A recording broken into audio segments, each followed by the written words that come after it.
ನಮ್ಮ ಸಮಾಜದಲ್ಲಿ ಹೇಳಿ ಕೇಳಿ ಜಾತಿ ವ್ಯವಸ್ಥೆ ಇದೆ. ಹೇಳಿ ಕೇಳಿ ಜಾತಿ ವ್ಯವಸ್ಥೆ ಇದೆ.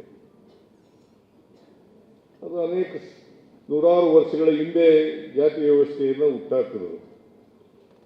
ಅವರು ಸ್ವಾರ್ಥಕ್ಕೋಸ್ಕರ ಹುಟ್ಟಾಕಿದ್ರು ಅಂತ ಅಂದ್ಕೊಂಡಿದ್ದೀನಿ ನಾನು.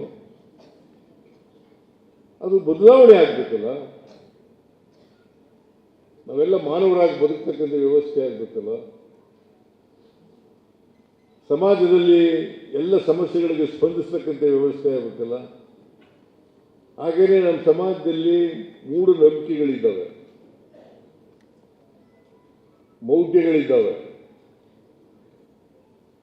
ನಾವು ಶಿಕ್ಷಣದಿಂದ ವ್ಯಕ್ತಿ ವಿಕಾಸ ಆಗಬೇಕು ಹೊರತು ಮತ್ತೆ ವಿದ್ಯೆ ಕಲಿತ ಮೇಲೂ ಕೂಡ ಜಾತಿವಾದಿಗಳಾಗಿ ಇರ್ತಕ್ಕಂಥದ್ದು, ಮೌಢ್ಯಗಳನ್ನು, ಮೂಢನಂಬಿಕೆಗಳನ್ನು ಪಾಲನೆ ಮಾಡ್ತಕ್ಕಂಥದ್ದು ಇದು ಆಗಬಾರದು.